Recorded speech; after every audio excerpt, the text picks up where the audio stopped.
situación después de la tragedia de la línea 12 del metro sigue siendo encabronante ver a políticos como Ricardo Anaya colgarse del tema para golpear a López Obrador y sacar raja política, o a analistas como Denise Dresser publicando en el periódico Reforma, pues también con esa intención del golpeteo con la tragedia. Si me permites, te pido tu opinión, tu reflexión en este contexto. Dice Denise Dresser en el periódico Reforma: Andrés Manuel López Obrador luce descolocado y frustrado, perdió la superioridad moral bajo los escombros de la línea 12 y llama a su columna temporada de tlayudas. Nos faltan 26 vidas sesgadas que se suman a una larga lista de ausentes, hijos, hermanas, padres que subieron a la línea 12 del metro y no volvieron a casa. Alguien se quedó esperándolos como quienes aguardan el retorno de los 43 de Ayotzinapa y los 49 de la guardería ABC y los 85,000 desaparecidos. Familias partidas por un rayo al enterarse que no sería así, cargando para siempre con el dolor de las ausencias injustas por impuestas, tragedias con responsables por acción u omisión o negligencia o corrupción, tragedias con víctimas y victimarios, tragedias de Estado, pero no para López Obrador, presidente de la hermana república de la negación, donde no importa el dolor de los demás, sino solo la incomodidad mediática para sí mismo, donde AMLO prefiere acusar injerencia extranjera antes de asumir responsabilidad política, no busca empatizar, pretende distraer. Para el primer narcisista de la nación, no es temporada de tragedias, sino temporada de tlayudas, las que comió en Oaxaca mientras no visitaba Tláhuac, las que presumió en una gira por refinerías mientras no asistía a los hospitales, las que se zampó con singular alegría mientras tantas familias padecen inconmensurablemente penas. Andrés Manuel López Obrador paseando y el país llorando.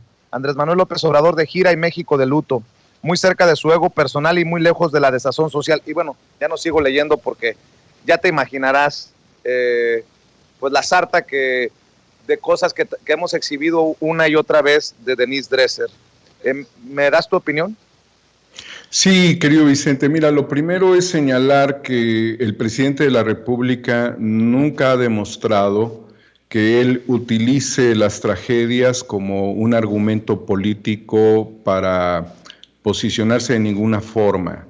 Es decir, que el aspecto del llamamiento melodramático que propondría Denise Dresser es un luto que se vive desde el interior de un mandatario y al mismo tiempo también de los funcionarios públicos a quienes hemos visto encarar esta tragedia con estoicismo. Esto no significa que no haya errores, querido Vicente.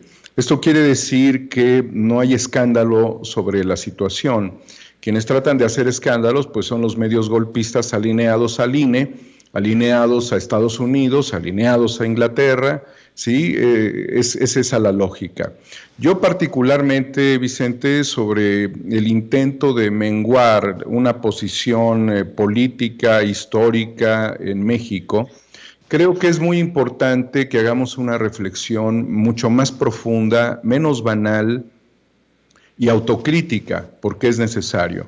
Particularmente te comento que hemos tenido un programa de tipo técnico, no nada más de estos perfiles como Denise y como estos personajes que son estridentes. Hemos tenido un programa donde invitamos a ingenieros, 3 de ellos con doctorados, del Politécnico, principalmente un ingeniero que trabajó 25 años en el metro. Hablan de temas de mantenimiento necesariamente, pero también se habla de cargas de fatiga, de la circunstancia del medio ambiente, de la ductibilidad, por ejemplo, del acero, de la corrosión a consecuencia de los óxidos nítricos de los vehículos y desde luego también de algunas cuestiones que pudieran estar en el orden del diseño. Esa es la parte que nos va a ayudar a todos nosotros. Yo creo que más que criticar en este momento a un gobierno y criticar a un presidente que nada tiene que hacer con la construcción de estos tramos de la línea, ni con su operación, ni con su mantenimiento, porque no es de su correspondencia, lo que el presidente está haciendo es permitir que se conduzca esto por un proceso de legalidad, que es justamente lo conveniente. Mi única reflexión, Vicente, ante todos los chayoteros y todos los globalistas de los medios, es que ningún país como, por ejemplo, pongamos algún ejemplo, no diría yo latinoamericanos, pero China no estaría esperando que expertos mexicanos vayan a evaluar tragedias, colisiones, problemas operativos dentro de sus empresas o dentro de sus, digamos, infraestructura estratégica. Lo mismo Francia tampoco lo permitiría, lo mismo Alemania tampoco lo permitiría, y la misma Noruega, que es una empresa noruega la que estarían contratando para realizar esto, tampoco lo haría. Entonces, no hay que asumir necesariamente el criterio de que si ingenieros mexicanos lo realizaran, se prestaría esto a la corrupción, porque hemos hablado con muchos de ellos, quienes valoran necesariamente la probidad y la ética dentro de la circunstancia de la formación de los ingenieros mexicanos. Esto es una tragedia, hay que tratarla de mejor manera. ¿Cuáles son los puntos esenciales que yo quisiera valorar respecto a esto en retrospectiva y en prospectiva? Lo primero, Vicente, tenemos que determinar si se pudo evitar.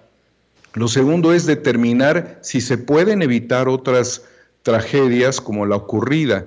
Lo tercero, Vicente, es la constitución de un organismo autónomo mexicano que permita hacer todo tipo de evaluaciones e investigaciones forenses a cuestiones críticas como las que estamos viviendo, porque nuestros ingenieros han estado también en experiencias internacionales en todo el mundo.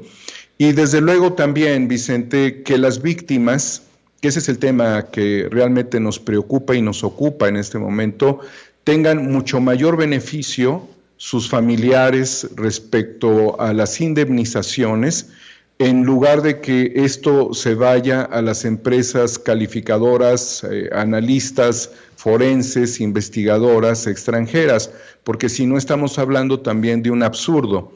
Darle más al que te va a decir por qué fue el problema y quiénes son los responsables que a las víctimas. Necesitamos nivelar en ese asunto y esto es un llamado a las autoridades también.